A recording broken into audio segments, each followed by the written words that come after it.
कल एडमिशन का last date था और परिषद के कार्यकर्ता भाई ईश्वर वर्मा अपनी बहन के एडमिशन के लिए बोरला कॉलेज आए हुए थे।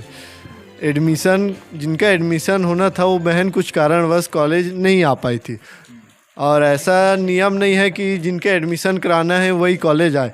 तो अपनी बहन के एडमिशन के लिए जब ईश्वर भाई उमेश पाठक सर के पास जाते हैं एडमिशन कराने के लिए, तो उनके द्वारा बोला जाता है कि जिनका एडमिशन होना है उनको रख कर कॉलेज में आइए, तभी एडमिशन लूँगा या नहीं तो नहीं लूँगा करके।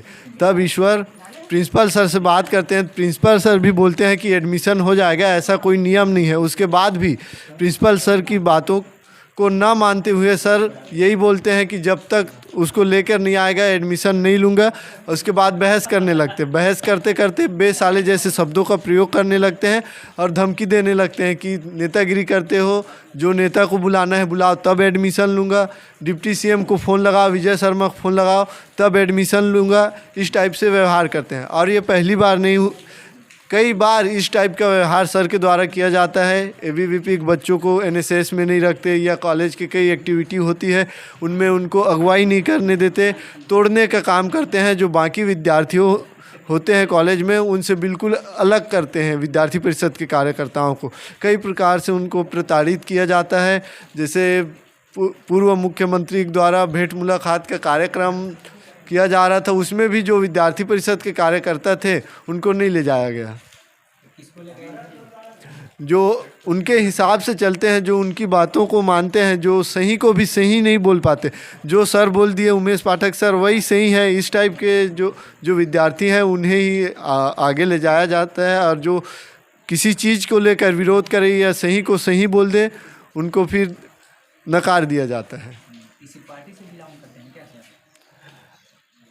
अब वो तो वही जानेंगे, लेकिन इतना है कि विद्यार्थी परिषद से उनको चिढ़ है और विद्यार्थी परिषद के कार्यकर्ताओं से वो नफरत करते हैं। क्या मांगे आगे की मांग यही है कि जब तक सक्षम अधिकारी आकर उनको बर्खास्त की घोषणा नहीं करती या फिर ट्रांसफ़र की घोषणा नहीं करते तब तक हम लोग यहीं। ईश्वर वर्मा।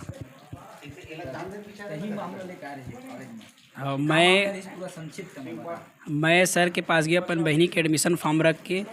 सर बोलिस कि जब तक कि तोर बहनी नहीं आई तब तक के एडमिशन नहीं लो। मैं कहूँ सर मोर बहनी नहीं आ सके, आए मैं सक्षम नहीं है, गाँव गए ऐसे करके बोले। फिर सर बोलिस मैं नहीं ले सकूँ जब तक के तोर बहनी नहीं आई तब तक के नहीं ले सकूँ बोलिस। मैं कहूँ ले सर नहीं आ सका है। फिर वो साफ मना कर दिस कि नहीं आ सको। फिर रे बे से बात धमकी दवा नेतागिरी पाठक सर, उमेश पाठक सर कि रे बेस बात करे कि जिसको लगाना है वो लगाओ।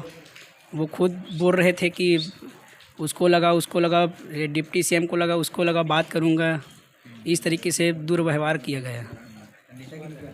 नेता फुल नेतागिरी करे से सर, गाली गलौज, दुर्व्यवहार, रे बे ऐसे शब्द प्रयोग करे हैं। हाँ, तो मैं प्रिंसिपल सर से भी बोले हूँ कि सर मोर बहनी नहीं आ सके, आप ले लो। फिर उमेश पाठक सर बोलते नहीं हो सके मतलब नहीं हो सके, जब तक के नहीं तब तक के मैं एडमिशन नहीं लाऊँ। ऐसे एक बात में अड़ गई रही से सर। प्रिंसिपल से बड़े हो गए सर। प्रिंसिपल रहे के बावजूद भी वह बोला वह बात करे नहीं मतलब नहीं। प्रिंसिपल सर है सक्षम नहीं है पनाब में। वो खुद पाठक सर बोला है कि सर तय बोलबे साइन करहूँ नहीं फिर नहीं करो करके। हाँ, वो खल ले बड़े हो गए पाठक सर प्रिंसिपल ले। अब हमारी मांग यही है जब तक कि उमेश पाठक सर के बर्खास्त नहीं हो जाए तब तक के आंदोलन से नहीं हटें। सर आपका परिचय? उमेश पाठक। सर बैठे हैं प्रदर्शन में, उमेश पाठक आप ही का नाम है, तो आप ही के कारण प्रदर्शन में बैठे हैं ऐसे छात्रों का कहना है। क्यों बैठे हैं प्रदर्शन में? वास्तव में क्या है, ये पूरी प्रक्रिया प्रवेश से संबंधित है। कल एक विद्यार्थी प्रवेश के लिए आया और उसने प्रवेश देने की बात कही हमने विद्यार्थी से पूछा कि भाई प्रवेश लेने वाला कहाँ है, हम्म, तो वो नहीं है। हम्म, तो सामान्य रूप से हमने यहाँ एक सिस्टम बना रखा है कि भाई जो भी प्रवेश लेने वाला है वो प्रथम दिन महाविद्यालय आए, प्रवेश ले, विषय को सबको जाने, सिग्नेचर हस्ताक्षर लगते हैं बहुत सारे, वो सब करे। तो वो सब चीज़ें उनका कहना था कि नहीं वो नहीं आएगी, वो नहीं आएगी, आप एडमिशन दीजिए।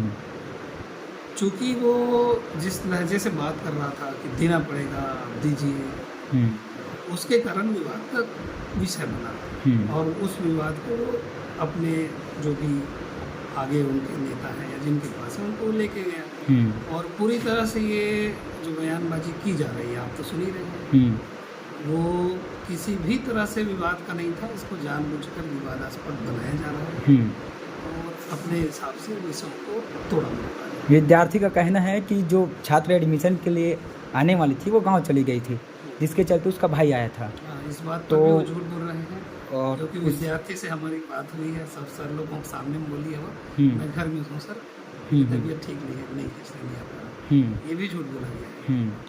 और कहना है सर कि जब कॉलेज संचालित होता है तो जो NSS वगैरह कुछ कार्यक्रम वगैरह होता है तो विद्यार्थी परिषद के विद्यार्थी को उसमें मतलब कंपटीशन में पार्टिसिपेट करने देते ही नहीं करके बोल रहे थे। गलत है, इसको आप विद्यार्थियों से पूछ सकते हैं, नहीं तो मैं बोलूँगा तो मेरा पक्ष बोलेगा तो उसको पक्ष।